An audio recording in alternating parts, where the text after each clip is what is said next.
Na educação antiga, as inquietações morais levaram ao desenvolvimento do uso da razão pelos filósofos gregos. Era uma educação escassa, restrita à elite, que buscava tutores para formar a personalidade de seus pupilos através do ensino das virtudes e da busca pela verdade. A partir da revelação em Abraão, a noção de transcendência se integra ao conhecimento coletivo dos povos. A devoção a Deus tornou-se fator preponderante na dedicação à vida intelectual. Aos poucos, formaram-se as universidades, onde os alunos buscavam os melhores mestres da Europa para aprender sobre filosofia, teologia, direito e medicina. É formada a comunidade internacional de acadêmicos. Nesta época ocorre a união entre a filosofia grega e a tradição religiosa, resultando na concepção das artes liberais. O ensino técnico ficava a cargo das guildas, onde ensinavam os trabalhadores a exercer a sua profissão. Foi esse ensino que chegou no Brasil no século XVI. Logo depois do descobrimento, fundaram o Pátio do Colégio, a primeira escola do Brasil. Só após a Reforma Protestante que o sistema de ensino fortaleceu-se, foi rompendo com a transmissão de ideias da Igreja Católica e também começou a ser usado pelos estados como meio de propagação de ideias. É nesse período que surge a educação compulsória, onde leis obrigavam crianças a frequentar instituições de ensino criadas pelo governo, com pena de aprisionamento caso fossem descumpridas. A Revolução Científica transforma o significado das palavras educação e conhecimento. A descoberta de padrões matemáticos e de métodos científicos entusiasma muitos pensadores a desenvolver uma nova concepção de direitos humanos. O Iluminismo francês acaba por proibir escolas religiosas e a tradição passa a ser condenada como uma coisa ruim, vista como inimiga da vontade popular e do bem comum.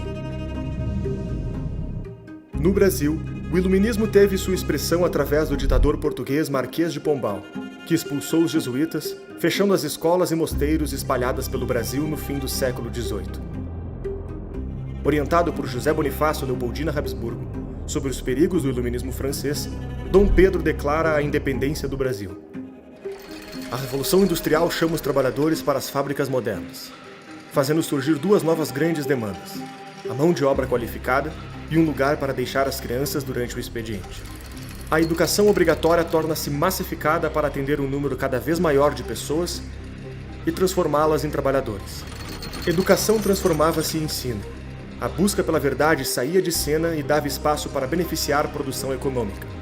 Observando essas mudanças, educadores desenvolvem a pedagogia nova, pautada pela filosofia pragmática, que defendia não ser capaz de conhecer a verdade e, portanto, devia adequar a verdade aos seus objetivos. O professor passou a ser visto como um incentivador, responsável por aplicar métodos para desenvolver um cidadão apto para a vivência democrática e para o trabalho assalariado. O pragmatismo foi importado para o Brasil por Anísio Teixeira e os adeptos da Escola Nova, que disputavam com as correntes católicas e comunistas o controle da educação brasileira.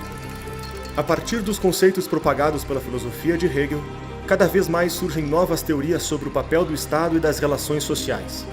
No século XX, essas ideologias revolucionárias irão disputar o mapa do planeta Terra, enxergando o sistema educacional como mais uma ferramenta de combate político. Na Revolução Cultural Chinesa, a escola ganhou protagonismo no combate ideológico. A pedagogia crítica visava formar os alunos como agentes transformadores da sociedade. O professor seria o libertador, que removeria o hospedeiro burguês das crianças. Essa visão se amplificou para o mundo inteiro através dos protestos na França, iniciados nos eventos de maio de 68. Paulo Freire é o grande nome a disseminar o vínculo da Revolução Cultural com a pedagogia no Brasil, estabelecendo esses fundamentos na sua maior obra, A Pedagogia do Oprimido. O que vemos hoje no Brasil é a fusão entre a educação crítica revolucionária e o ensino pragmático para o trabalho. A primeira educa o homem como agente transformador da sociedade, e a segunda, formando trabalhadores para o mercado. Na busca por uma vida escolar onde docentes almejam uma consciência revolucionária e alunos só querem conseguir um emprego, a educação brasileira foi condenada aos últimos lugares do mundo.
Todo início de ano, milhares de jovens estão começando o seu primeiro dia de aula.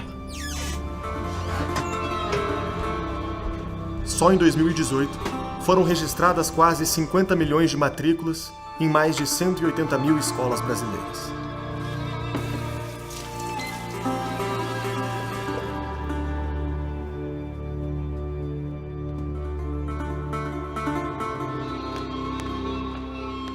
Pense por um minuto. Todos que estão atravessando a escola, com a sua vida toda pela frente, um dia sairão de lá para serem atores do nosso mundo, criando, trabalhando, construindo, liderando empresas e até governos. É na escola que os jovens conhecerão seus amigos, compartilharão o seu caráter, o mundo e a vida, através de histórias, descobertas e professores.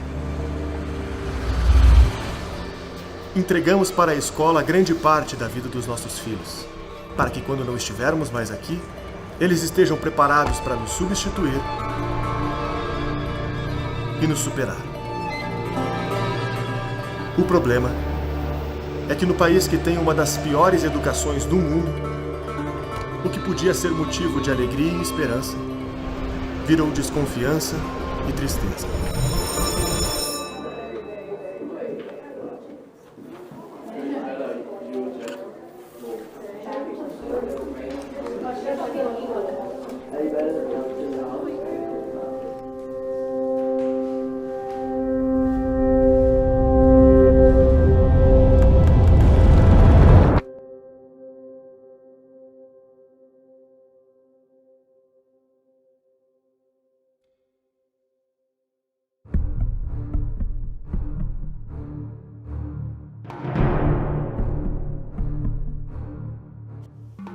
Olha, a educação brasileira é absolutamente um desastre na média. Na média é um desastre. Existem exceções, mas os números falam por si. Né? Contra evidências, não tem argumentos. Não é que a gente está muito pior do que a Europa, a América do Norte, Canadá. Estamos piores do que Coreia, Japão.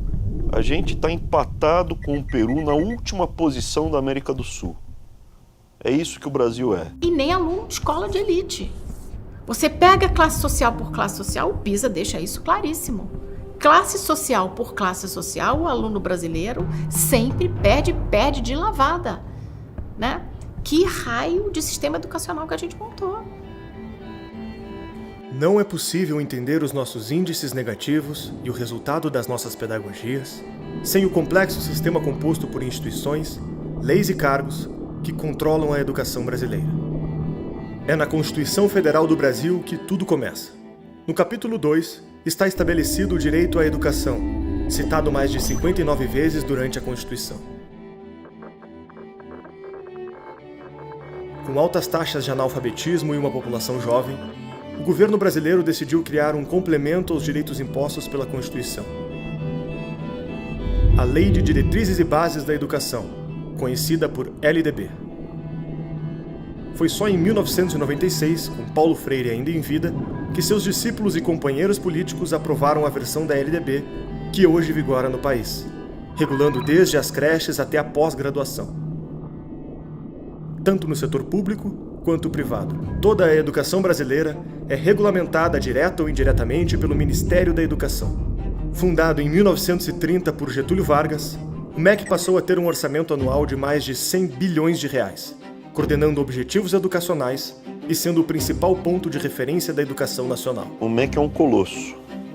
Dos 600 mil funcionários do governo federal, 300 mil estão no MEC. Os controles, contratos, cada enxadada que você dá, você acha um cadáver aqui. A gestão da educação infantil, fundamental e média que acontecem nas escolas é feita pelas secretarias e conselhos. Essas secretarias e conselhos atuam em nível estadual e municipal. Nenhuma escola existe sem essa autorização, e as que existem são obrigadas a seguir as suas regras. Elas orientam e coordenam o sistema educacional através de pedagogias, tecnologias, questões técnicas e financeiras. Na segunda metade do século XX, o Brasil deu passos expressivos na universalização das matrículas. Mais de 99% das pessoas em idade escolar estão matriculadas nas escolas. Acontece que o problema da qualidade desse ensino nunca foi resolvido, nem enfrentado. Até 2019, o Brasil sequer topava participar do principal teste internacional para medir o analfabetismo funcional, o PIRLS. Com 3 meses de governo do PT, eu fui a um seminário em Brasília, patrocinado pelo MEC, que se chamava Avaliar para Quê? Um monte de gente, a claque toda pronta lá para corroborar uma mesa que botava em questão de maneira clara todo o processo de avaliação brasileiro. Se você falar, olha, é para alfabetizar o menino aos 6 anos, lendo 60 palavras por minuto, tem muito pouco espaço. É um tipo exato que todo mundo sabe o que tem que fazer. O professor tem que trabalhar mais, ninguém pode faltar, porque cada minuto conta, né, no aprendizado. Então você reduz a margem de manobra para os grupos que se apoderaram para a educação brutalmente, só que o custo, o capital político você tem que queimar, torrar, incinerar para fazer isso, é brutal, ninguém quer pagar esse custo. E é isso que explica o lado político de nós não termos feito esse investimento antes. Nós estamos já em 2020 e a metade dessa população que está na escola desde os 4 anos, chega aos 8, ainda não sabe ler. Uma coisa simples. A performance educacional só é medida pelos testes internacionais quando o aluno já completou 15 anos e faz o teste do PISA. Quando chega a hora da prova, o resultado é claro. Quando eles criaram o PISA, era uma maneira de medir qual era o futuro da força de trabalho, né? Então, aos 15 anos, na maioria dos países da OCDE, terminava a educação obrigatória.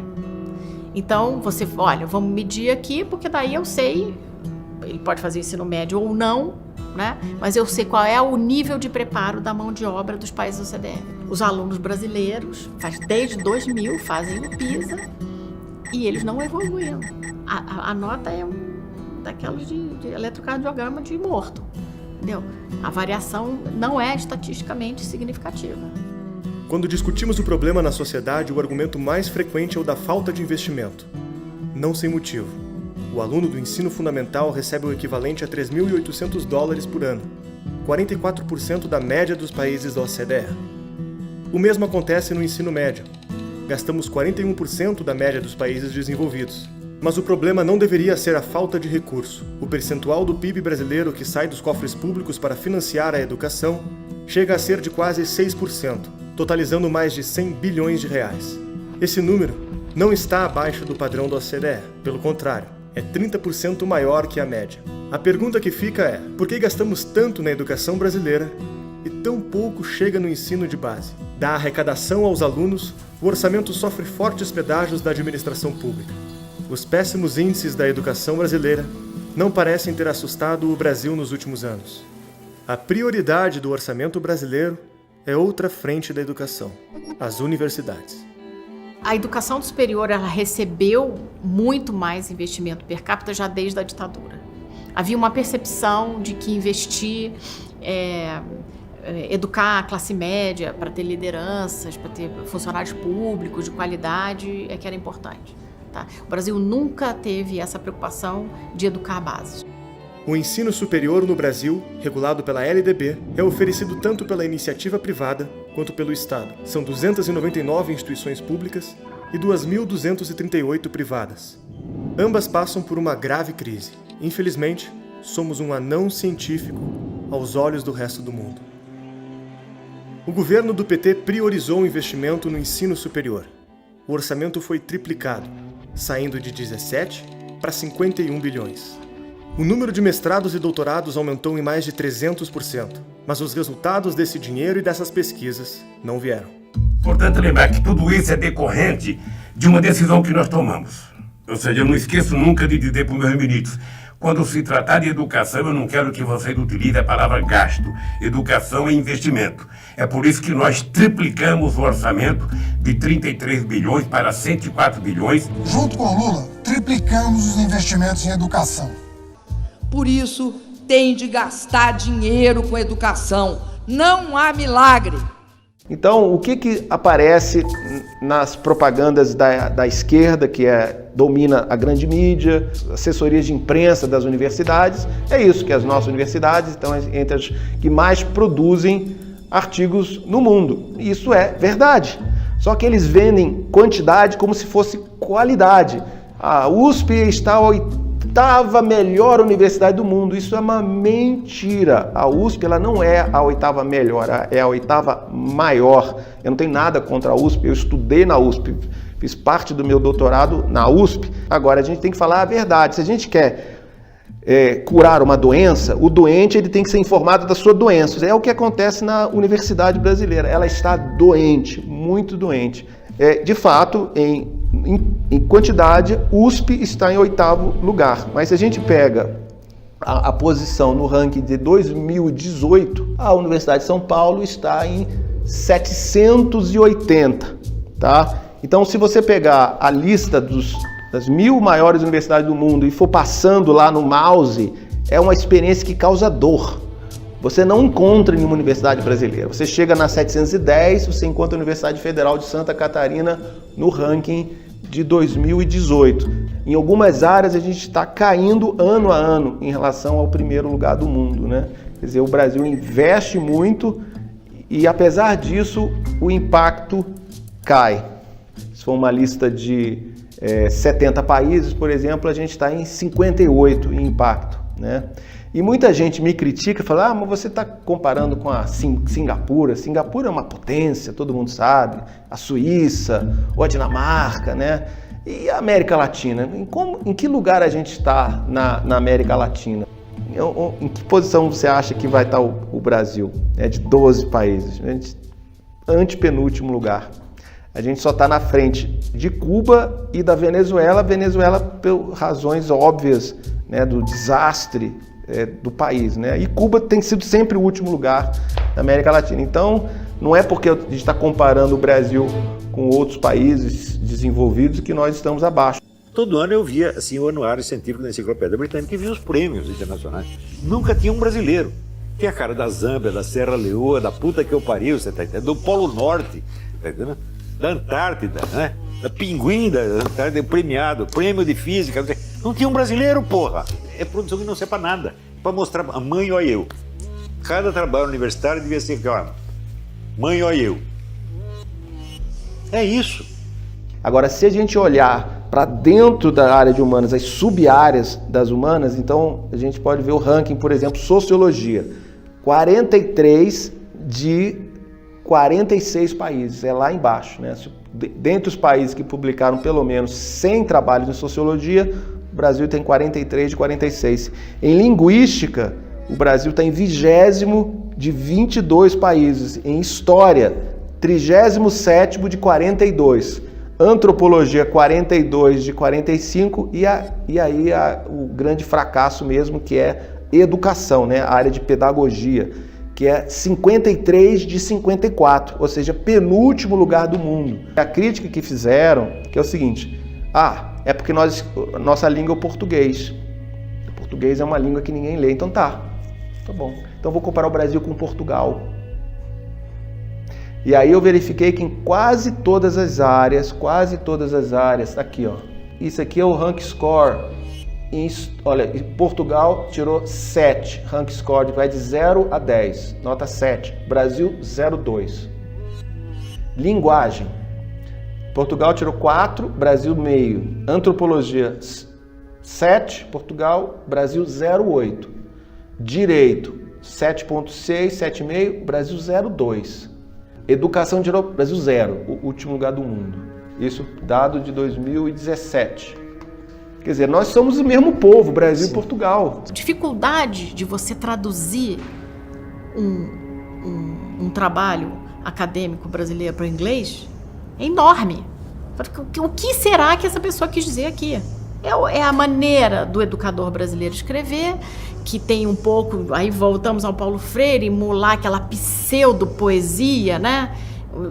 Quando você está escrevendo um texto que supostamente é para ser técnico. Analisando o impacto da produção brasileira, científica, verifiquei que países que investiam a mesma quantidade de dinheiro em pesquisa e desenvolvimento em relação ao PIB tinham produção muito maior que a nossa. E recentemente eu atualizei esses dados, né, fazendo uma análise de mais de 60 países, e a gente chegou num grupo de países, né, como por exemplo a Irlanda, novamente, a Estônia, que investe em torno de 1,2%, 1,3% do PIB em pesquisa e desenvolvimento e tem impacto muito maior que o Brasil. Agora, o que é problemático, quando a gente vê países que investem muito menos, por exemplo, o Chile investe 0,35% do PIB em pesquisa e desenvolvimento.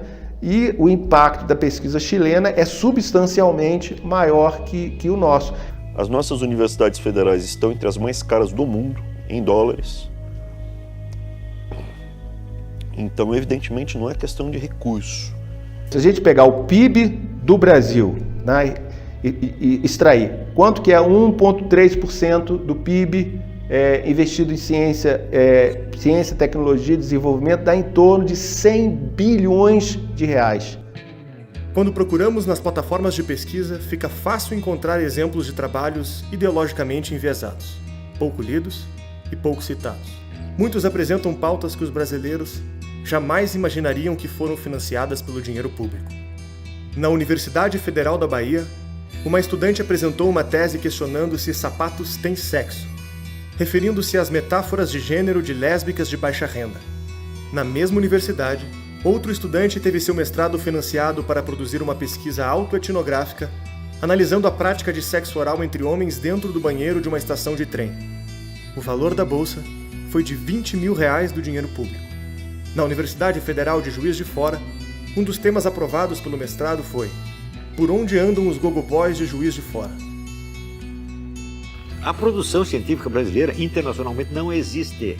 Ela simplesmente não é mencionada. Ninguém lê esta merda. E vai ler para quê? Para perder seu tempo? O prejuízo que as universidades dão ao Brasil são muito maior do que a corrupção. Né? Você pega todos os roubos de dinheiro público, a universidade é pior. A linguagem academicista e romantizada esconde o vazio e a promiscuidade do financiamento estatal. Uma vasta quantidade de trabalhos acadêmicos vão desde categorias pornográficas até a relativização da pedofilia. Enquanto o sistema público privilegia produções acadêmicas que não contribuem com as demandas sociais, áreas de vital importância ficam em segundo plano. Uma coisa que me chama a atenção é a quantidade de vagas destinadas para ciências sociais. Eu não estou nem falando da infinidade das ciências humanas, mas sim das ciências sociais. Aqui na Universidade Federal do Rio Grande do Sul, da onde eu sou egresso, são 100 vagas para o curso noturno e 60 vagas para o curso diurno. São 160 vagas por ano. E aí tu vai perguntar, pô, Conrado, mas que bom que tem muitas vagas, eu fico muito feliz também. O problema é que é discrepante em relação a outros cursos. Por exemplo, engenharias, tem 20 vagas, algumas delas. Engenharia de alimentos, engenharia de energia, né? A gente questiona tanto a importância da energia hoje, tem 21 vagas. Engenharia hídrica, o Brasil, o maior recurso natural é a água, 21 vagas. Odontologia, noturno lá, 21 vagas. Até curso de fonoaudiologia, 21 vagas. Biotecnologia, 20 e poucas vagas. Biomedicina, 20 e poucas vagas. E aí nas ciências sociais nós temos 160 vagas. Por que disso? Na minha visão, a parte mais triste disso é que entram 160 estudantes a cada ano e se formam muito pouco. Na proporção da formatura das ciências sociais, tem diversos cursos junto ali, relações internacionais, história, filosofia, ciências sociais. No ano passado se formaram 60. Não só das ciências sociais, de toda a gama das ciências humanas. Só 60. Desse universo geral que a gente conta aí, com quase 500 estudantes que entram por ano, 10% consegue chegar no final, dentro de uma seriação. O que me choca nesse ponto também é saber o porquê disso, porque é dinheiro alocado. Quem são essas pessoas egressas que saem dali? O que eles fazem? Que ponto que eles trazem pra gente, pra nós enquanto nação, afinal de contas, a universidade pública é dinheiro público? Na minha visão, o que a gente tem ali é uma grande manutenção dos partidários da esquerda. porque eles estão estudando, nunca se formam, recebem bolsas, o investimento é maciço nesse setor e estão formando professores que fazem a continuidade desse pensamento. Mas se você olhar hoje em dia, o que você precisa para você entrar numa faculdade superior, uma universidade, né? Em função do resultado na prova do Enem, né? Se você não tiver, digamos, 600 pontos, você não consegue entrar numa universidade pública, mas você consegue entrar na faculdade de pedagogia. Né? Então ela começou a recrutar um pessoal, né, que chega com um capital cultural muito limitado.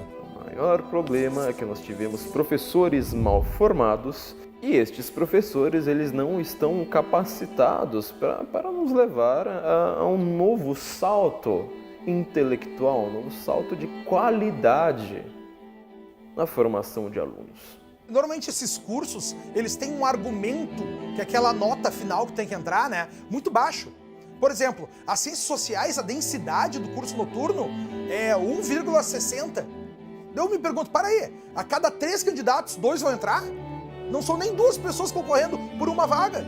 Para mim, tem muitos cursos, cara, que me parece que a pessoa está fazendo só para justificar para o pai que está estudando.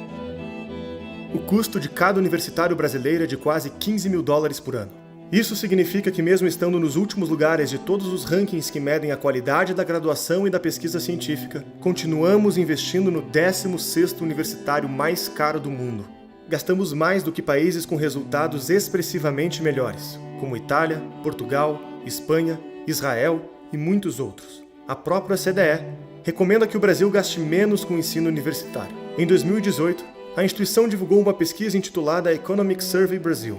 Na página 30, o relatório alertava que o país gastava um percentual do PIB maior do que a média da OCDE e não obtinha resultados, que era importante parar de incentivar investimento nas universidades e focar na educação de base, como creches, ensino fundamental e médio, que estavam desatendidas.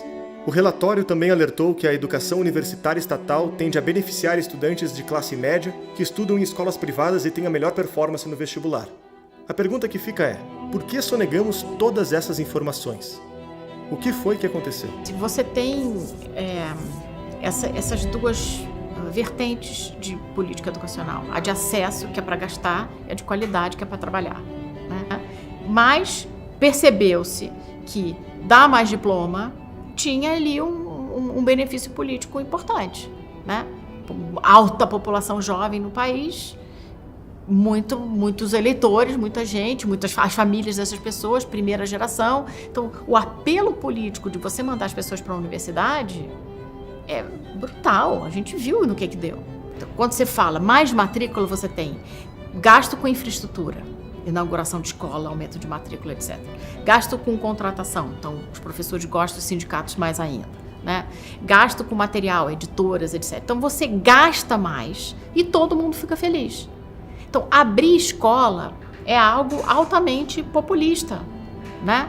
Você pode abrir escola, dizer que está atendendo o direito à educação e não ensinar nada. E essa é a história do século XX no Brasil, do final do século XX, né? Depois da Segunda Guerra, quando a gente teve os movimentos pedindo por mais educação, o que o governo brasileiro, no seu conjunto, em todos os seus arranjos, deu para o brasileiro foi matrícula. Você abre um monte de campos, dá emprego vitalício com segurança para não sei quantos mil professores, né? Sem nenhuma cobrança de qualidade. E tem, por outro lado, um apelo que chega a ser pecuniário, porque quanto mais professor trabalhando em universidade federal, mais contribuição sindical você tem, mais contribuição para o partido você tem. A opção, obviamente, de um governo que tem como uma das principais bases políticas o sindicato docente, nunca vai optar pela política de qualidade. Isso é um dado. Para universalizar o acesso à universidade, o governo criou o FIES, um programa que fornecia financiamento de até 70% do valor de cursos superiores, desde que houvesse um fiador para garantir o pagamento. Durante o governo Lula, o plano foi ampliado e flexibilizado. Em 2010, o FIES já cobria 100% do valor do curso e não pedia mais garantias. O novo fiador seria um fundo do próprio governo, que emprestava o dinheiro e também era o garantidor de crédito. Ou seja, o que nós fizemos? O governo passa a ser fiador.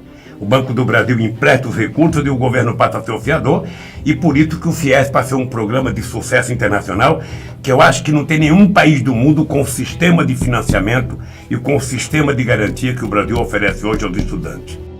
Entre 2010 e 2013, o número de inscritos no programa aumentou 448%, e o custo do FIES saiu de 1 bilhão para quase 14 bilhões de reais. Mas o volume de matrículas na rede privada só aumentou 13%. Por quê? A pergunta deu origem ao escândalo conhecido como a farra do FIES, que constatou que as próprias faculdades estavam estimulando alunos já matriculados a fazerem o financiamento, parando de pagar a mensalidade e transferindo a dívida para o governo. Para o aluno, era financeiramente vantajoso. Para a faculdade, eliminava o risco de inadimplência. Para o governo, aumentava sua popularidade. O sistema estava montado. O PT também destinou mais de 3 bilhões de reais para o ProUni, onde não era necessário devolver o dinheiro, e 13 bilhões para o Ciências Sem Fronteiras, que financiava estudantes viajando ao redor do mundo. As grandes empresas educacionais cresceram exponencialmente durante o período. O Grupo Croton, que atingiu o cargo de maior empresa de ensino superior do mundo, saltou a sua receita líquida de 734 milhões para 5 bilhões de reais. Dos 3 milhões de estudantes que participaram do FIES, 2,8 milhões ainda estão em débito com o governo federal. Os juros cobrados também foram subestimados, pois contavam com 10% de inadimplência, quando o calote foi de mais de 50%, gerando um rombo de 77 bilhões de reais, segundo o relatório do próprio Ministério da Fazenda. A dívida depois que essas pessoas ficaram, né, a frustração de continuar sendo balconista, apesar de ter um diploma de direito, etc e tal, a gente está vendo agora o quê? Também, né? O custo está vindo agora e a resposta também está vindo agora, né? E o FIES, a partir de um certo momento, virou uma máquina de transferência de dinheiro público para o privado, né? Quantos grupos financeiros fizeram a festa no Brasil, né? Com essa criação, com um mercado que abriu de repente, com a maquininha garantindo o pagamento. Como essa conta é paga? Os estados e municípios entregam 20% do que recebem em impostos para um fundo que rege o dinheiro destinado à educação básica, chamado Fundeb. O governo federal adiciona 10% de todo o valor arrecadado pelo fundo. Esse dinheiro é redistribuído pelo país de acordo com o número de alunos de cada região. Mas na hora de distribuir esse dinheiro, a tarefa fica com outro fundo, chamado FNDE. Nesses dois órgãos se concentram grande parte do orçamento da educação brasileira. Há um estudo do TCU, do Tribunal de Contas da União, que avalia o impacto dos riscos das instituições federais no Brasil, avaliando como baixo risco, médio risco, alto e altíssimo risco. O MEC, suas autarquias, instituições e órgãos associados, nenhuma delas está considerada como de baixo risco, todas como de alto ou altíssimo risco.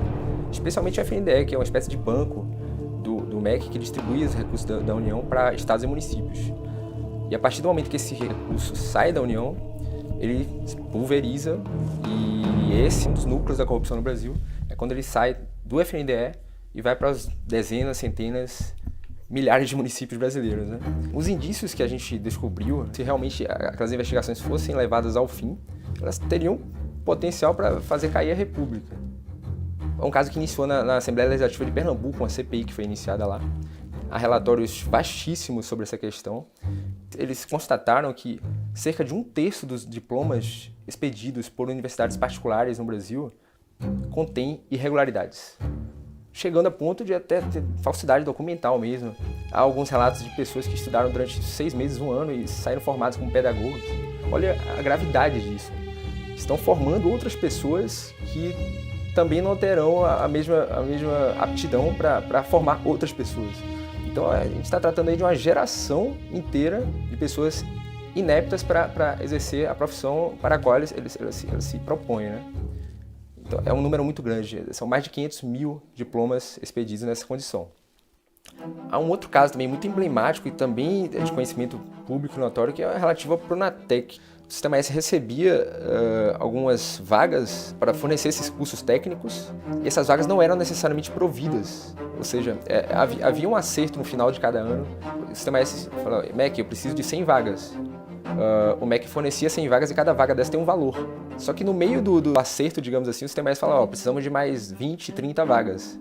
e também cobrando desses valores. Com as apurações, identificamos que havia ali vagas duplicadas, que havia uma série de questões ali, pessoas com CPF inexistente também em tese provendo essas vagas, e cada uma delas, como eu falei, gerando valores astronômicos, né? No final do ano de 2018, o Sistema S exigiu do MEC o pagamento de 60 milhões sobressalentes em relação ao valor que havia sido acordado, né? Então, para ter ideia, o Pronatec começou em 2011, mais ou menos. Então, de 2011 a 2018, a gente buscar todos esses valores é uma quantia bem alta. Cada enxadada que você dá, você acha um cadáver aqui. Tem muita coisa errada que foi feita. Toda vez que a gente pega uma, a gente encaminha para o Ministério Público e para a Polícia Federal. Documenta e mostra. Tem trabalho para os próximos 40 anos aqui. A quantidade de coisa errada que a gente vê aqui é colossal. O dinheiro de pesquisa universitária passa por 2 órgãos públicos, a CAPES e o CNPq. O CNPq é ligado ao Ministério da Ciência e da Tecnologia e financia pesquisas tecnológicas relacionadas à inovação. A CAPES é ligada ao MEC e fica responsável por todos os outros mestrados e doutorados.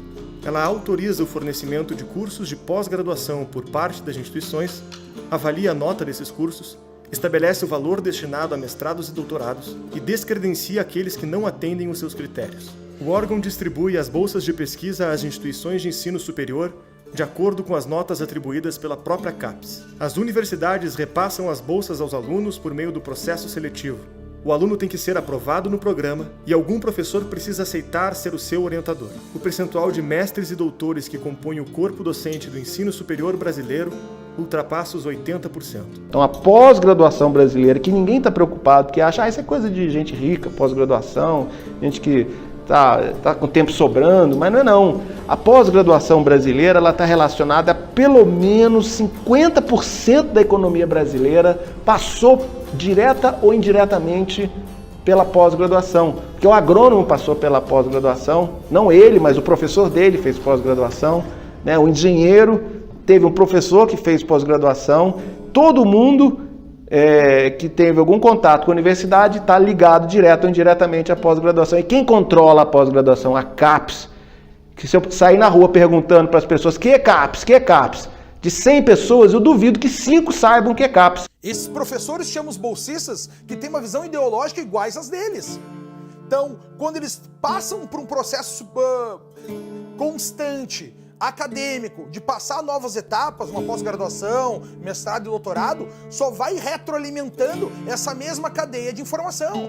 Pessoas que têm essa mesma narrativa, essa mesma visão de mundo. E aí eles se tornam professores daqueles mesmos alunos que estão chegando lá embaixo. Tudo aquilo que um político quer que você pense, você vai acabar pensando. Tudo aquilo que um político enxerga como algo que a massa precise seguir, obedecer, a massa vai seguir, obedecer, porque ela troca a sua autoridade ultrapassada, reacionária, como por exemplo a sua família, a sua religião, assim por diante, e entrega de mão beijada a um professor. Não vai nem conseguir ser um arquiteto ou qualquer coisa do tipo, não vai conseguir ter uma profissão que eram consideradas profissões liberais, que você aprendia em oficinas, porque você vai ter uma documentação nacionalizada, uma burocracia centralizada regulando esta profissão. Então tudo se torna político, toda a sua ideia de verdade se torna política, toda a produção intelectual ela é regida por burocratas e políticos. Porque o sujeito sendo aprovado no mestrado e doutorado, ele entra no corpo docente. É a porta de ingresso para a geração seguinte. Então, quem domina, vamos dizer, a aprovação de mestres e doutores hoje, domina o corpo docente dos próximos 30 anos e, portanto, o estado cultural inteiro do país. Não é isso? Então, eu desafio me mostrar teses universitárias anticomunistas, né, aprovadas em qualquer universidade brasileira nos últimos 50 ou 60 anos. E digo categoricamente, não existem. Então isso foi totalmente excluído. Isso o anticomunismo é proibido. Portanto, você é anticomunista, você já está excluído, né, dos bem-pensantes. Tem aqui os bem-pensantes que representam a alta cultura, o pensamento normal, equilibrado, né? E o cara fala, ideológico. O que a gente fala hoje como uma grande autoridade intelectual é a produção do diploma. É a era dos diplomados, dos universitários. Quer dizer, você pode ter a melhor ideia do mundo. Se o seu professor discorda da sua ideia, a sua ideia não existe. Ela não merece ser sequer citada. Tudo que existe de fato é o que a universidade diz que existe. Todo o resto está excluído. Veja, é a famosa cena do Policarpo Quaresma, né? E tem duas velhinhas passando na rua, elas passam na frente da casa do Major Quaresma, eles vêm pela janela e vê um montão de livros, né? Elas perguntam assim, mas para que tanto livro se ele não é nem bacharel? Isso é o resumo do Brasil. O conhecimento não interessa, mas o título interessa, a honraria interessa, as homenagens interessam, a verba pública interessa. Você tem ali uma dominância de certos tipos de textos que acabam acarretando um certo tipo de visão do mundo, muito restrito. E a gente ainda tem a contribuição espetacular do Paulo Freire, que diz claramente que a sala de aula é um lugar para você exercer seus pleitos políticos, né? A sala de aula é para libertar as pessoas, sim, mas é libertar através do conhecimento. Essa, pelo menos, é a minha visão. O conhecimento liberta, né? E não a panfletagem. Então, tudo isso forma um caldo que é escondido, digamos assim, por uma ideologia ou escondido por uma narrativa, mas que tem algo acidental, que é você ganhar um diploma sem trabalhar muito, e algo intencional, que é, bom, vamos utilizar esse monte de gente aqui para fazer avançar uma certa visão de mundo. Quando houve aquele surto de invasões de escolas no Brasil, centenas de escolas foram ocupadas por adolescentes que subitamente resolveram entrar para dentro do colégio, passar um ferrolho na porta e dizer, isso aqui é propriedade nossa, a escola é nossa. Quando algum fotógrafo conseguia bater uma foto lá de dentro, normalmente tinha alguém mais idoso sentado conversando com os alunos. Sempre tinha um professor lá dentro fazendo a cabeça, organizando sua militância. O que é isso? Foi o que aconteceu comigo. Eu tinha inclinação para questões políticas ali no início do ensino médio, lá 15 anos, e rapidamente professores e militantes me cooptaram. E eu, sem uma base intelectual prévia para resistir àquilo, eu fui pelo caminho errado. Um infográfico que saiu publicado na revista Veja, eles fizeram uma reportagem especial sobre o tema da doutrinação e publicaram esse infográfico com os resultados de uma pesquisa feita pelo Instituto Census. Perguntaram aos professores de educação básica se, na opinião deles, o seu discurso em sala de aula era um discurso politicamente engajado. E 78% dos professores que responderam a essa pergunta, disseram que sim, que o seu discurso em sala de aula é um discurso politicamente engajado. Aí perguntaram aos estudantes, apresentaram algumas figuras históricas aos estudantes e perguntaram a eles em que contexto positivo, negativo ou neutro aqueles personagens eram apresentados em sala de aula, né? Os personagens, o primeiro que chamava a atenção, na época, 2007, era Che Guevara. E os alunos, 84% dos alunos, se eu não me engano, disse que Che Guevara aparecia em contextos favoráveis, né, com uma visão favorável. E a gente sabe que isso é real, né? Quem passou pela escola, né, sabe muito bem que o garoto propaganda do comunismo era objeto de uma apresentação extremamente favorável, né? Não são todos os professores, mas uma boa parte deles se comporta dessa maneira. A Secretaria de Educação tem a responsabilidade de coordenar e avaliar o conteúdo dos livros que são oferecidos pelo governo para todas as escolas públicas do Brasil. O Programa Nacional do Livro Didático, conhecido como PNLD. Então o que acontece? Quer dizer, nessas últimas décadas, o maior comprador de livros do mercado editorial, quem foi? Foi o governo. Quer dizer, o governo, então, com as compras fenomenais que ele faz todos os anos, para distribuir os livros paradidáticos nas escolas. Quer dizer, ele se tornou a principal fonte de renda para muitas editoras. Agora, tudo tem um preço, né? Quer dizer, para o livro ser escolhido pelo governo, as editoras sugerem de maneira muito persuasiva aos escritores que eles escrevam dentro daquela pauta que é estabelecida pelo MEC. Claro que o MEC oferece uma pauta. Ele diz assim, olha, o livro para ser comprado precisa seguir este critério, e são critérios ideológicos. Nem sempre os professores têm aquele cuidado de fazer uma seleção lendo realmente a obra, né? O que, na verdade, para onde ele vai? Ele vai lá para a metodologia. Então vamos selecionar uma coleção que traga sobre construtivismo. E aí o professor vai lá na metodologia, dá uma olhadinha e tal, mas ele não lê o livro, ele não vê a obra toda. E aí ele seleciona e ele vem impregnado de ideologias. Não só ideologia de gênero, ideologia política tem demais, né? A escola adotou aquele livro paradidático, as crianças estão lendo e de repente uma mãe se dá conta de que na obra existe a descrição de um estupro. É um garoto, a história de um garoto, né? Onde o nome é O Cobrador, o texto, né?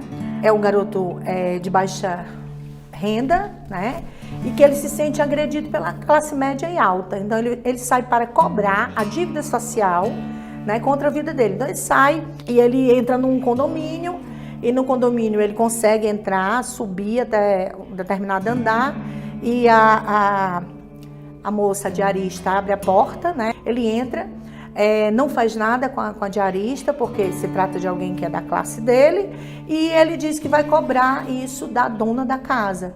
Então ele estupra a dona da casa e o livro traz toda a descrição, inclusive dele ejaculando na cara dela. Isso é terrível. Você imagine o que é um pai abrir um livro infanto-juvenil para crianças de 12 anos, de 10 anos, com essa descrição. E isso, eu estou dizendo, aconteceu de verdade, foi adotado pela escola e os pais descobriram e fizeram tirar da lista do livro, de livros das crianças. Então, o programa do livro didático, ele vem mesmo, nesses últimos anos, ele se transformou numa armadilha, numa grande armadilha. A gente vai gradualmente trocar todos os livros pelos mais graves e dentro do que os contratos. Os contratos para os livros didáticos, eles foram feitos para vários anos. Eles já vêm lá na capa, 18, 19, 20, 21. Essa foi uma herança do PT, os livros didáticos já estão na escola. Tem uma atividade que ela é cobrada em quase todos os livros de ciências do Programa Nacional de Livro Didático, quando sugere que a criança deite numa folha de papel, madeira, por exemplo, faça o contorno do seu corpo. Quem tem que fazer o contorno é uma criança do sexo oposto, que é para poder fazer o contorno do corpo, inclusive bem pertinho, para perder aquele constrangimento de tocar no corpo do outro, para ter mais intimidade com o corpo do outro. E depois que, nessa atividade, depois que a criança faz esse desenho, ela é estimulada pelo professor, na atividade, a colorir e a fazer colagens nas partes íntimas. E a criança tem que escrever os apelidos das partes íntimas. Em outras palavras, alfabetizar a criança a partir do nome das partes íntimas. Então a criança começa a se sexualizar. São várias as obras que são indicadas no encarte do professor dos livros do Programa Nacional de Livro Didático, onde, por exemplo, existem livros que sugerem que a criança pegue um espelhinho e olhe as suas partes íntimas e descubra quais as partes que lhe dão mais prazer. Então é uma coisa assim que a gente é explícito, não há o que esconder. Quer dizer, a minha grande desconfiança com relação a professores que se põem a falar de sexualidade com as crianças é, afinal de contas, por que eles gostam de fazer isso? Sim, é claro que você deve ensinar que as pessoas são iguais perante a lei, é claro que você deve ensinar aparelhos reprodutivos, é claro que você tem que ensinar riscos de doença. Agora, toda essa discussão enorme sobre identidades sexuais, eu sempre me pergunto, afinal de contas, por que alguém resolve ficar falando disso com criança? Encontraremos dinâmicas como, por exemplo, a chamada massinha, que é aplicada para crianças e que tem como grande objetivo uma dinâmica escolar em que os alunos, com massas de modelar, eles irão formar os órgãos reprodutores de homens e mulheres. Este grupo e precisamente este trabalho, o Sexo e Aprende na Escola, ele é dedicado a Paulo Freire. E ele foi orientado por Paulo Freire. Infelizmente, histórias como essas não são exceção nos livros didáticos brasileiros. Um dos casos mais emblemáticos é o da coleção Nova História Crítica, escrita por Mário Schmidt. Distribuída aos alunos das escolas públicas e aderidos por muitas escolas privadas durante quase uma década. Da 5ª à 8ª série, a obra com explícita propaganda ideológica foi utilizada como principal livro didático. Logo na página 14 da 5ª série, o livro compara senhores de escravos com a atuação da polícia. A provocação retorna várias vezes ao longo do livro, afirmando que os manifestantes de esquerda são reprimidos e que os policiais aplicam a regra do olho por olho e dente por dente. O caso não é isolado. Textos elogiando o MST, conteúdos enaltecendo Mao Tse-tung, tabelas em defesa do socialismo e constante propaganda revolucionária duram até as últimas páginas da 8ª série. Ao final de cada capítulo é apresentado o quadro Reflexões Críticas, propondo que os professores façam debate sobre esses temas na sala de aula. Você não tem nem a história tradicional espelhada, você só tem a visão crítica, ela já vem deturpada e sempre vista sob um viés revolucionário e de esquerda. Em 2008, a coleção foi reprovada pelo MEC e retirada de circulação. Não apenas por conta de seu conteúdo, mas também por uma nova lei que passou a obrigar os autores de livros didáticos a terem curso superior completo.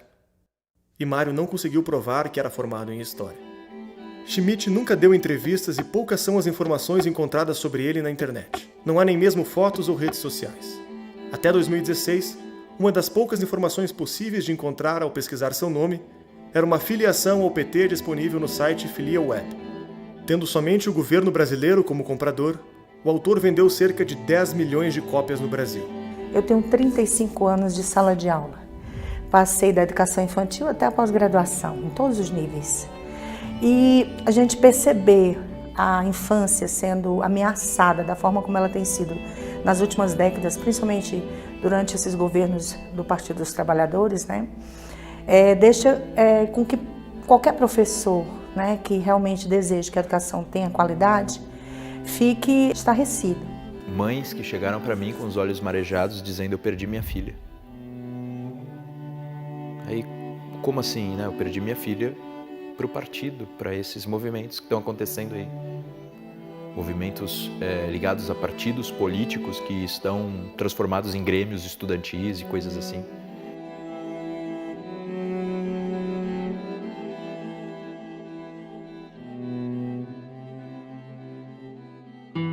No âmbito universitário, existe uma perseguição ideológica feroz. Ao contrário de ser esse ambiente plural, democrático, que a esquerda diz, apregoa, isso não é verdade. E como a universidade nos últimos anos vem se afastando dos anseios da sociedade, muitos professores relatam casos de perseguições ideológicas. Quem ousa ser conservador, ou pelo menos não de esquerda, ele está fadado a ser massacrado no ambiente universitário, um assassinato de reputações, uma guerra declarada contra aqueles professores que ousam pensar de forma diferente. Esse assédio ele passa por algumas estruturas. Ele começa primeiro através do silêncio, através de um bom dia que você não recebe, mas depois esse assédio se dá de formas mais ativas. Eles fazem assédio moral, ameaçam, alijam do processo universitário. Por exemplo, se um professor quer uma bolsa, né, ou quer uma verba para pesquisa, eles boicotam, eles não deixam que esse pesquisador consiga tal verba. Ele é cortado, a verba é cortada, as horas aulas são cortadas para aquele professor. Aí tem gente que perdeu praticamente 80% do seu salário, porque passou a receber, dar menos horas aula. Jogam os alunos contra os professores, fazem representações administrativas ou jurídicas contra esses professores, perseguições jurídicas, perseguições no âmbito administrativo, até mesmo coação física, em alguns casos coação física mesmo. De não deixar o professor sair da sala, dizer que ele só saía dali num corredor polonês, ou que ele ia apanhar quando saísse, fazendo exigências, né? Com a conivência da reitoria, em alguns casos. Em 2010, 37 reitores de universidades federais lançaram um manifesto chamado Educação, o Brasil no Rumo Certo. Todos eles assinavam que o período do governo Lula ficaria registrado na história como aquele em que mais se investiu em educação pública, e complementavam que o Brasil encontrou o rumo nos últimos anos, graças aos programas implementados pelo governo Lula, com a participação decisiva e direta de seus ministros, destacando o nome do ministro Fernando Haddad. Em 2018, durante as eleições presidenciais, 20 reitores e ex-diretores de universidades federais voltaram a publicar um manifesto apoiando o candidato Fernando Haddad para a presidência, citando programas como o FIES e o suposto avanço da ciência brasileira. Os rankings utilizados no manifesto para divulgar o aumento do resultado levavam em conta a quantidade de pesquisas publicadas pelas universidades, mas ignorava sua qualidade e seu impacto. Hoje a Universidade Brasileira, ela é um local plural, é um local onde todas as vozes podem se pronunciar e serem ouvidas, ou é um local que se tornou um palanque para um determinado partido político se pronunciar e reproduzir suas ideias. É importante nós nos lembrarmos de que a primeira vítima da doutrinação é o professor. Ele é que vai passar este legado para os seus alunos. E esse professor, muitas vezes, conscientemente ou não, está trabalhando para um determinado partido político, para uma determinada corrente política. O conceito que o PT tem de educação está ligado com Paulo Freire. Não era à toa que ele estava afiliado ao partido, não era à toa que ele foi secretário de Educação em São Paulo. Não era à toa. Ele realmente, o partido pensa assim. Isso que acontece nas universidades federais, essas cenas terríveis que vemos do estado em que estão as universidades federais, o que acontece, o que eles mostram, o que fazem, o que são os centros acadêmicos, né? A intolerância em relação a toda forma de divergência em sala de aula, que não é outra coisa senão reflexo daquilo que acontece na sala dos professores. E aí vem os relatos que se recolhem cada vez que se aborda esse assunto, corroborando uma realidade que é triste. É realmente a pátria educadora, deste tipo de educação, com este tipo de resultado, para produzir esse país que vemos. Por que que isso acaba culminando em maus índices de alfabetização, de conhecimentos de ciências e de matemática? Porque a prioridade é a crítica. A prioridade é a luta política. Esse é um problema, é grave para algumas áreas, mas tem outras áreas que não é. Então a gente tem um problema da doutrinação por um lado e por outro o problema da má formação. Então tem cursos, por exemplo, em engenharia, que a gente tem o problema da má formação. Alunos que entram no curso de engenharia no primeiro ano não sabem regra de 3. Né? Não conseguem fazer uma integral ao se formar. Como é que essa pessoa vai ser engenheiro? Então esse é um problema da má formação. A burrice brasileira é uma coisa que nunca aconteceu no mundo. Você pega um país que durante 50 anos não produz uma obra de literatura notável nenhuma. Isso nunca aconteceu. Não aconteceu na Zâmbia, não aconteceu na Serra Leoa, não aconteceu na Alemanha nazista, não aconteceu na União Soviética, não aconteceu em lugar nenhum. Só no Brasil, porra. E este é o problema do Brasil. O problema do Brasil não é comunismo, esquerdismo, é esta degradação intelectual e espiritual humana horrível. Em 2014, o Brasil parecia ter uma oportunidade de melhorar nossos índices educacionais. Ao menos, assim anunciava. E a partir deste ano de 2020, os alunos dos 26 estados e do Distrito Federal vão estudar pela Base Nacional Comum Curricular. É um documento que é referência obrigatória para a elaboração dos currículos escolares. Essa base curricular quer pensar a formação do estudante de maneira ampla, como aluno, cidadão e também futuro trabalhador. De acordo com o documento, o Conselho Nacional de Educação vai guiar de uma maneira bem específica temas como orientação sexual e identidade de gênero. O documento serve de referência para todas as escolas do país, públicas e particulares. É a primeira vez que o Brasil tem uma base comum curricular. A base também terá impacto na formação de professores, na compra de livros didáticos e na elaboração de exames em larga escala. Isso tudo é a base para a construção de um currículo mais afinado de norte a sul do Brasil. A Base Nacional Comum Curricular, conhecida como BNCC, foi o documento em que muitos depositaram essa esperança. Era a primeira vez que o Brasil teria um currículo obrigatório para todas as escolas. Essa prática não é novidade no mundo. Muitos dos países desenvolvidos a adotam como forma do governo padronizar e controlar a educação básica. Em países como Inglaterra, Finlândia, Portugal e Coreia do Sul, o currículo nacional obrigatório estabelece um mínimo que cada escola deve lecionar, permitindo a personalização da maior parte do currículo. Grande parte desses currículos entendem que o básico é a alfabetização, as ciências exatas e os objetivos de aprendizagem. Em alguns outros países, como nos Estados Unidos, a ideia de um currículo unificado gerou intensos debates. A tradição americana de forte liberdade federativa fez com que alguns dos estados não aderissem ao currículo. O currículo obrigatório parece ser uma balança em que os governos escolhem um dos lados: mais liberdade das escolas e menor controle da qualidade, e menos liberdade das escolas e maior controle da qualidade. No Brasil, não foi necessário fazer essa escolha. Abrimos mão da liberdade sem perseguirmos a qualidade. O documento aprovado não seguiu as boas práticas de currículo comum dos países desenvolvidos. Tem duas coisas, né? Uma é uma ignorância mesmo, né?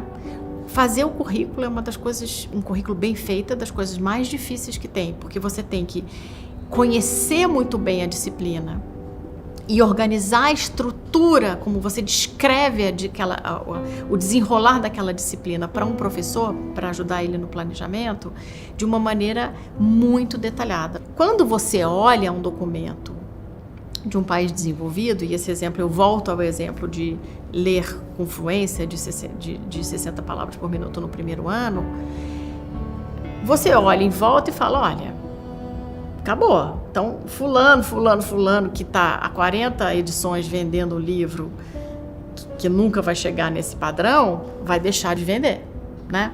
Então, você tem a pessoa, todo mundo que estava trabalhando lá na base, olhando, bom, o custo para você implementar uma base realmente de qualidade, significa que os meus amigos, todos aqui que estão aqui me ajudando a escrever essa base, vão perder espaço.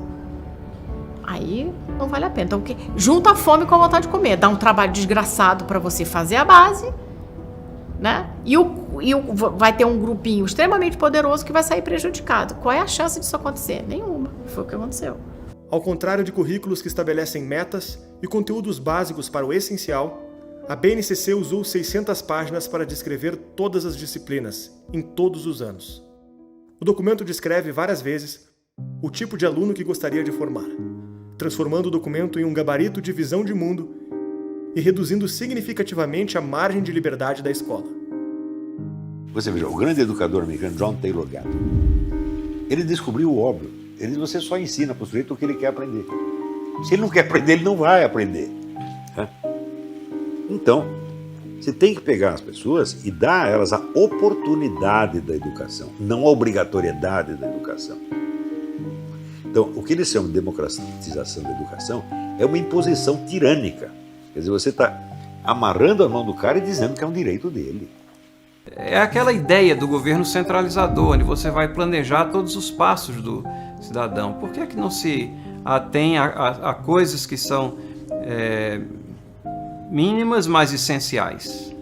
Por que é que tem que haver uma ementa colocada para cada uma daquelas coisas que serão ensinadas? E o que é que resguarda uma instituição particular ou instituição que tem um viés cristão de ensino, de que nessas coisas que são demandadas que você ensine, existam coisas que são contra os princípios que você abraça? Então é o Estado avançando aí os limites. Em um dos sites da BNCC, podemos explorar a matriz do currículo que será implementada em todas as escolas do país. Dentro de cada etapa de ensino, temos a disciplina e a série. Em cada disciplina há os temas, os objetivos de conhecimento, as habilidades que serão trabalhadas e, por fim, o que o aluno deve aprender.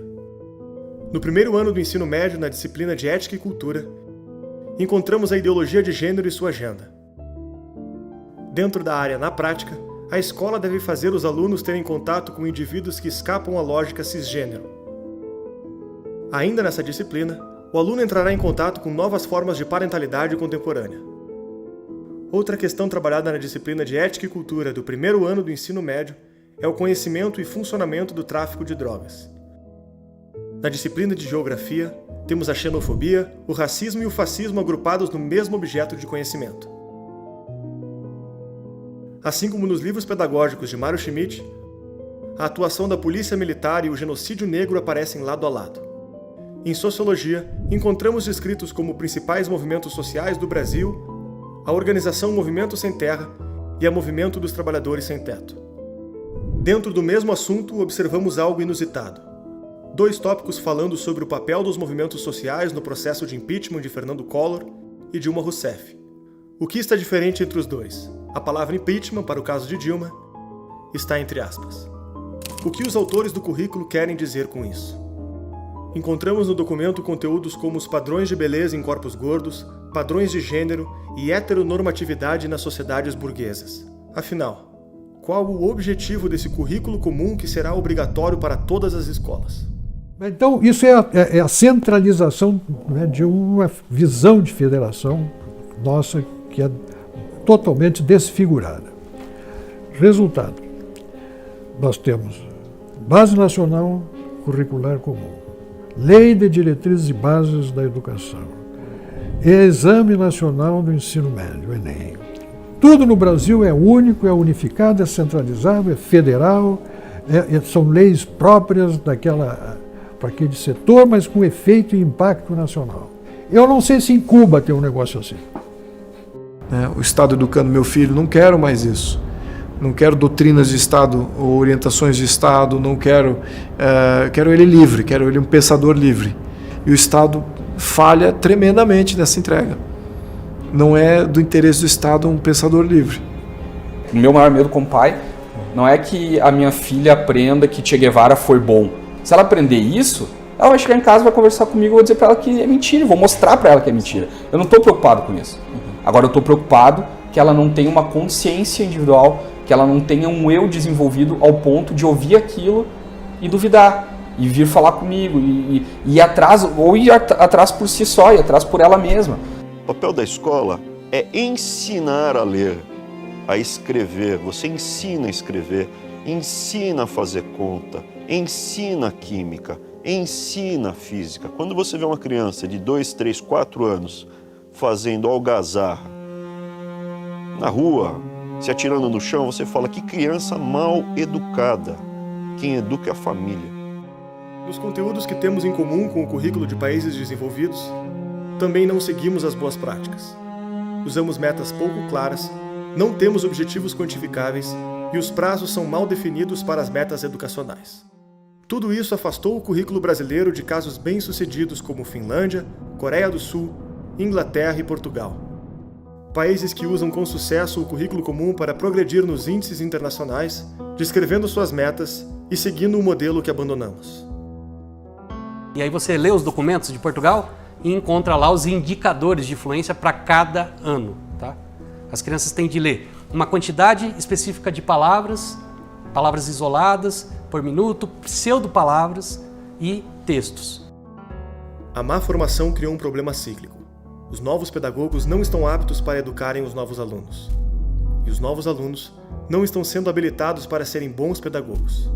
Nossos alunos não conseguem ler, compreender e muito menos interpretar um texto de 10 linhas. Na educação, tudo começa pelo ensino da leitura e da escrita. Então, como podemos discutir seriamente o que as crianças estão aprendendo se no Brasil cerca de 55% dos alunos do terceiro ano do ensino fundamental não têm conhecimento suficiente em leitura? Ou seja, nós estamos diante de um quadro em que os alunos não aprendem a ler. Então veja, primeiro você precisa, na educação, consolidar a aprendizagem da leitura. Primeiro, a criança aprende a ler para depois ler para aprender. O problema piora quando chegamos no método utilizado para alfabetizar as crianças. Um assunto que tem rara atenção da mídia e do debate público mas exerce importância definitiva na vida de todos nós. Aprender a ler é um dos pilares da nossa sociedade. Embora o objetivo seja declarado como prioridade, e nesse caso, esquecemos de olhar para o como. O como pode ter consequências desastrosas. Pesquisas apontam que se uma criança não aprender a ler adequadamente até a primeira série, há 90% de chances de que ela continue a ser uma leitora pobre até a quarta série, e 75% de probabilidade de ter baixa escolaridade. Grande parte dos métodos de alfabetização usados no Brasil tem origem na filosofia construtivista, com influência da alfabetização ativista defendida por Paulo Freire. Métodos como palavração, sentenciação, método global e letramento defendem que a alfabetização deve priorizar o sentido e o contexto das frases e textos inteiros. Esses métodos lecionam diretamente através dos significados, interpretações e críticas, com a proposta de facilitar o aprendizado. Já os métodos mais tradicionais, como fônico e silábico, consideram que antes de capturar significados e contextos, o aluno deve aprender as menores unidades linguísticas, os grafemas, os fonemas e as sílabas. Qual é o consenso científico sobre o ensino e aprendizagem da leitura e da escrita? É que nos sistemas de escrita alfabéticos, naqueles países cujo sistema de escrita é alfabético, a melhor forma de ensinar crianças, jovens e adultos a ler é por meio da explicitação das relações entre grafemas e fonemas, entre letras e sons. Porque isso é uma exigência do próprio sistema alfabético de escrita. O alvo do sistema alfabético são os fonemas. O nosso português é uma língua fonética, ela se pronuncia como se escreve, praticamente, poucas exceções. Enquanto que países que têm uma linguagem atroz, como a Finlândia, que as palavras parecem sopas de letrinhas, de consoantes, onde houve uma carência de vogais lá, e eles utilizam o método fônico com extremo sucesso. Esses países que têm se destacado no teste, eles começam a alfabetização bem cedo, exatamente porque se utilizam de uma metodologia diferente daquela que é aplicada aqui no Brasil. Então essa é uma área que precisa realmente ser revisitada para que a gente possa progredir na esfera educacional. Para resolver esse confronto, o governo americano organizou um grupo de notório saber para investigar as melhores práticas de alfabetização. O estudo demonstrou que a adoção do método fônico é altamente eficaz, com ampla vantagem para o aprendizado das crianças. A pesquisa foi utilizada de base para o programa de alfabetização dos Estados Unidos e inspirou outros currículos comuns ao redor do mundo. Se de um lado, estudos validam o método fônico, do outro, não podemos dizer a mesma coisa. Métodos como o global ou semiglobal, que buscavam associar palavras e frases inteiras com significados e contextos, são alvos de duras críticas. Esses métodos ganharam força com a ideia de educação progressista dos anos 70, quando defendiam que a escola oprimia crianças e precisávamos de um aprendizado desrepressor. Com o tempo, a ineficácia do método tornou-se comprovada e até mesmo desastrosa. O neurocientista francês Stanislas Dehaene, autor do livro Os Neurônios da Leitura, demonstrou que esse tipo de alfabetização ativava áreas do cérebro que não eram as responsáveis pela leitura. Não se tratava de alfabetização, mas de uma ilusão que as crianças sabiam ler por associarem palavras com imagens. A demonstração definitiva veio com a mensuração dos resultados. No final da vida escolar, crianças que aplicavam as práticas de aprender através do sentido das palavras obtinham péssimos resultados quando comparadas com alunos alfabetizados por métodos tradicionais. O efeito desse resultado fez com que a França proibisse o uso desses métodos para alfabetizar crianças. Mas a essência desses métodos e a filosofia construtivista ainda persistem com outro nome: letramento. O letramento é um componente da alfabetização nascido na Califórnia, de um movimento intitulado Whole Language. A proposta era adicionar nos métodos de alfabetização uma ideia muito parecida: aprender a ler do todo para a parte, com base em textos e não com consciência fonética, dando valor à função social da linguagem e à realidade do aluno. Esse movimento virou lei pelo estado da Califórnia, que aplicou a metodologia em todas as escolas, levando a um desastre educacional. O estado que estava nos primeiros lugares dos Estados Unidos em leitura, em pouco tempo passou para os últimos lugares. O mesmo aconteceu em Israel, fazendo as universidades fecharem os centros de letramento.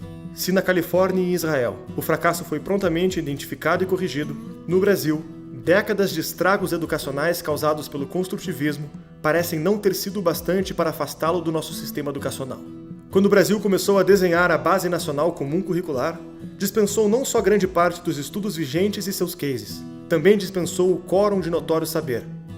A BNCC foi discutida entre pressões políticas, sindicatos, fundações e populismo. O resultado foi deixarmos o componente fônico em segundo plano e a prioridade ficou para o letramento, termo que aparece 51 vezes na BNCC e foi importado dos experimentos ideológicos fracassados por Magda Soares, que admite defendê-lo em conjunto com a visão de Paulo Freire. O motivo da vantagem dos métodos tradicionais é simples. Imagine que você é um programador. Você precisa programar um site. Se você tiver uma imagem clara na sua cabeça sobre como deve ser esse site, basta escrever na linguagem da programação e você irá chegar no site imaginado. Para que o site saia exatamente como pensou, precisa dominar os componentes da linguagem para manuseá-los e conseguir chegar no resultado imaginado. A mesma coisa acontece com a música, que também é uma linguagem. Se você quer expressar uma melodia e compô-la do zero, como fazer? Você precisa conhecer as notas musicais para colocá-las na ordem e no tempo correto e chegar no resultado desejado. As menores unidades de cada linguagem são a matéria-prima para construir a sua mensagem. Mas como fazer o site ou a música que você imaginou sem dominar a programação e as notas musicais? Você precisa copiar estruturas de outras músicas e outros sites que já estão prontos e provavelmente chegará em um resultado diferente de sua ideia, pois terá que adaptá-las às estruturas pré-prontas que você está copiando. A mesma coisa acontece com a alfabetização. Sem dominar os grafemas, os fonemas e as sílabas que compõem a linguagem, você não domina o idioma e não está livre para se expressar do zero. A sua capacidade ficaria comprometida. Em vez de usar os recursos disponíveis no seu idioma para costurar a melhor forma de expressar suas ideias, você precisa adequá-las a um conjunto limitado de significados e expressões que você aprendeu anteriormente. Este é o motivo da briga dos métodos tradicionais da alfabetização contra os métodos que ganham espaço no Brasil a partir de Paulo Freire. É aqui que entra a importância de ler os clássicos da literatura. Hoje em dia, apenas propor essa leitura pode gerar incômodo. A educação brasileira acostumou-se com a ideia de que essa é uma prática elitista e desnecessária. As principais correntes pedagógicas praticadas no Brasil defendem que o aluno deve se alfabetizar a partir de textos informativos, que contextualizam-no na sua condição de mundo. Quando olhamos nos testes internacionais, o resultado é diferente. No mesmo exame do PISA em que ficamos nos últimos lugares em leitura, o relatório demonstra que alunos que leem obras ficcionais têm um resultado 12 vezes superior do que os alunos que trabalham com textos informativos. Alunos que leem obras ficcionais várias vezes por semana também têm um desempenho 3 vezes maior do que aqueles que leem com menos frequência. Os testes deixam claro, textos ficcionais são mais importantes no aprendizado que textos informativos. A gente ouve muito essa expressão, temos que combater o eurocentrismo. O que quer dizer isso em termos práticos? É tirar do cânone os clássicos gregos, os clássicos da Idade Média, temos que democratizar o currículo. O que é democratizar o currículo? É facilitar o currículo, é baixar o nível do currículo. Uma coisa que eu vi muitas vezes ser repetido, aquela educação antiga e tradicional, ela é enganadora. Ela é má, ela é rígida, e ela é elitista e ela é dominante. Ela é das classes dominantes, para submeter as classes dominadas. E aí você vai a Portugal e encontra obras clássicas no primeiro ano do primeiro ciclo, no segundo ano, no terceiro ano, e assim por diante. Então uma criança em Portugal, numa escola pública, lê Ulisses, lê as fábulas de Esopo, lê ou isto ou aquilo de Cecília Meirelles no segundo ano. Eles dizem que as crianças devem ler textos clássicos porque os textos ficcionais, as narrativas ficcionais, elas exigem muito mais da memória de trabalho do leitor. Porque ao ler um texto, uma narrativa ficcional, você precisa memorizar uma série de elementos para acompanhar aquela narração.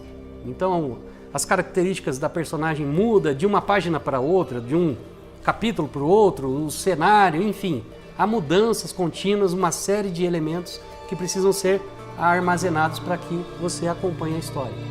E esses leitores vão ser bons compreendedores de textos, tá? Muito mais do que aqueles leitores especializados.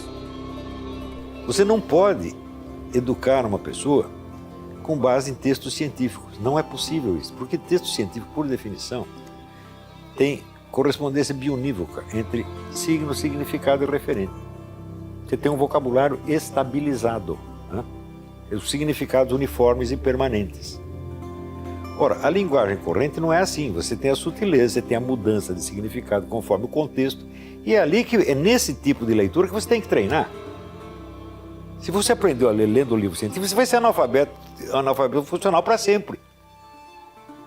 Você tá entendendo? A ciência, claro, a ciência é difícil de aprender, mas a linguagem científica ela é mais simples do que a linguagem corrente. Está entendendo? Porque é sempre correspondência bionívoca, é a linguagem uniforme, né? É unicensas, tudo tem um sentido só, sentido estabilizado igual para todos. Você não pode aprender a ler com uma coisa dessa. Você está entendendo? Agora, se você vai ler Shakespeare ou Balzac, opa, a coisa não é assim. Cada linha, né, o sentido das palavras muda, adquire outra ressonância, você tem outro contexto. E é este treinamento da variedade de situações e variedade de intenções subjetivas, isto que é aprender a ler. Lembra que falamos lá atrás de imaginar um site ou uma música? Ali tem outro motivo para ler os clássicos. São as grandes referências da linguagem e a imaginação. A imaginação é como se fosse um projetor de filme dentro da sua cabeça. Quando você escuta uma história, lê um livro ou pensa em algo, ela projeta esses códigos tentando construir uma imagem nítida para quem pensa. Quanto mais nítida for a imagem, mais aprimorada é a competência de imaginar. Livros que apresentam o uso do idioma de forma sofisticada não só fazem uma musculação cerebral desse projetor, como estimulam a memória, as diferentes aplicações de expressões e palavras, apresentam as nuances do idioma, sofisticam a interpretação e ensinam um aluno a utilizá-lo da melhor forma. Os grandes clássicos são os grandes cases de cada idioma. É lá que a linguagem encontrou a menor distância entre a escrita e a experiência. Eles elevam a nossa imaginação, tornando-nos capazes de aprimorar nossos sonhos, nossas virtudes e nossas competências. Quanto mais eu sei, mais eu sou. Adoro dizer isso. Mas é uma variação do Wittgenstein, que já dizia que os limites da minha linguagem são os limites da minha existência. São os limites do meu mundo. O que é essa linguagem? É a capacidade de aprendizado. É o que eu sei e o que eu faço com o que eu sei. Essa é a beleza do conhecimento. Isso nos faz especial, isso nos faz ir adiante, isso nos faz perseguir a resolução dos problemas. Inteligência para a medicina é capacidade de resolver problemas. E aí eu tenho que chegar diante dos problemas e dizer, quem vai resolver isso? Sou eu. Chamar a autorresponsabilidade para mim, que está tão danificada nos dias de hoje. Todo mundo quer terceirizar a responsabilidade. Todo mundo passa a responsabilidade para o seu inconsciente, para o seu comportamento, para os seus genes, para as suas sinapses cerebrais. Agora tem que tomar um remedinho, que a culpa da minha sinapse não é minha. A culpa é tua. Se tudo isso pode ser considerado um ponto importante desde o início do aprendizado, mais na frente o problema se agrava. Deixa de ser apenas individual e começa a ser social. O analfabetismo funcional impacta grande parte dos brasileiros. Mas o que é analfabetismo funcional? Termo muito utilizado e pouco explicado. O idioma é composto por uma trindade. O signo, que é a palavra que remete a uma ideia, por exemplo, um lápis. O significado, que é a definição dessa palavra.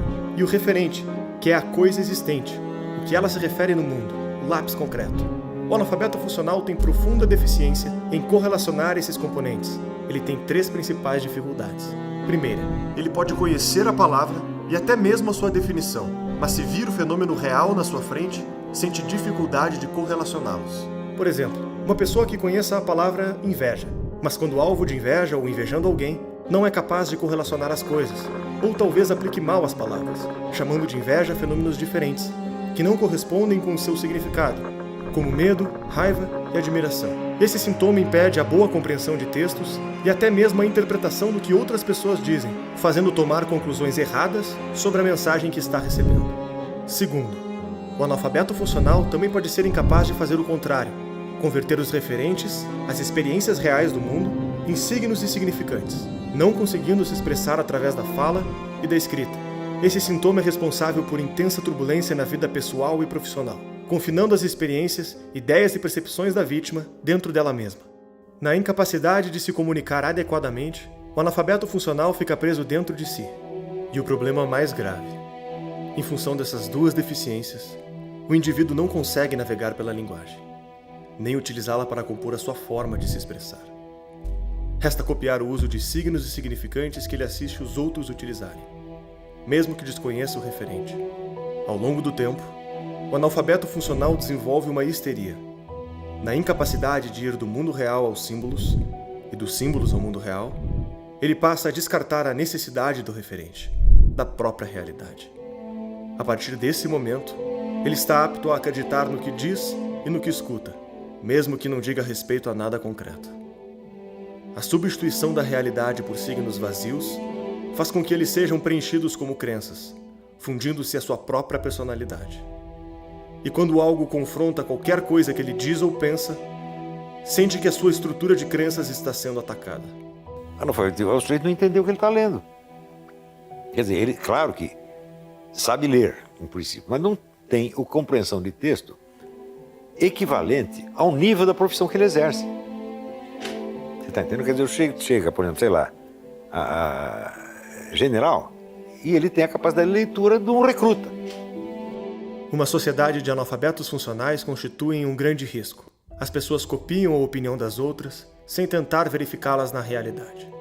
Emitem opiniões sobre muitos assuntos, passam a acreditar em praticamente tudo o que dizem, passam a sentir o que dizem e passam a querer agir de acordo com seus sentimentos, criando sonhos, projeções, ambições e militando de acordo com a carga emocional e a aprovação social dos seus discursos.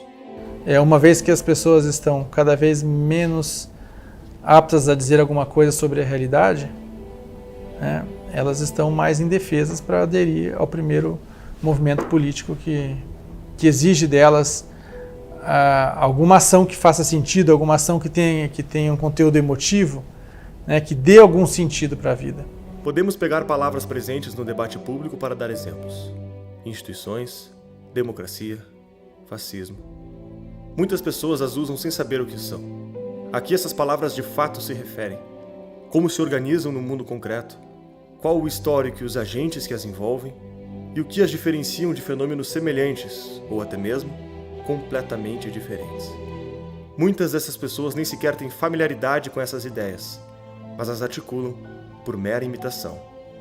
Interpretam os discursos de acordo com a carga emocional que as palavras carregam, e persistem em menosprezar ao que elas estão amarradas. O principal recurso de aprendizado que resta para esses indivíduos é o de perceber nos seus pares qual o discurso mais aprovado e qual o mais rejeitado, e assim ir, por tentativa e erro, calibrando os seus signos sem qualquer referente, vivendo meramente por imitação e condenando a própria inteligência ao exílio. Se é pela aprovação social que ela expressa suas ideias, quanto mais participar do senso comum de determinado grupo, mais vai ser aprovado por uma maioria e mais vai buscar repeti-las. Quando chega este momento, a realidade foi posta em segundo plano e a culpa foi da má educação. Qual a surpresa de não a valorizarmos? Como uma sociedade que não se preocupa em buscar a verdade pode levá-la a sério? Se aceitamos que as coisas são vazias e não se referem a nada, por que perderíamos tempo investigando grandes ideias? Elas não são mais um poderoso aparato para enfrentarmos a vida.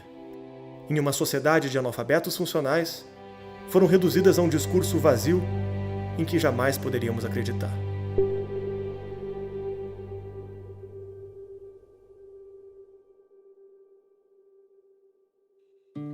Esse episódio que você acabou de assistir foi o último capítulo da trilogia Pátria Educadora. Esperamos que você tenha gostado. Lembrando, assista a versão completa e livre de propaganda com mais de 40 minutos de conteúdo extra. Basta se tornar um membro patriota da Brasil Paralelo. Para produzir a série que você está assistindo agora, foi necessário investir mais de R$2 milhões, o trabalho árduo de mais de 20 pessoas durante um ano. Você assistiu de graça porque queremos chegar no maior número de pessoas possível. E temos a confiança de que uma pessoa como você, que assistiu o conteúdo até o final, está consciente do assunto e pode investir em cultura. Nós contamos e precisamos de você. Clique no link da descrição desse vídeo e conheça os planos da Brasil Paralelo. Torne-se membro a partir de R$10 e tenha acesso ao nosso conteúdo exclusivo. Até breve.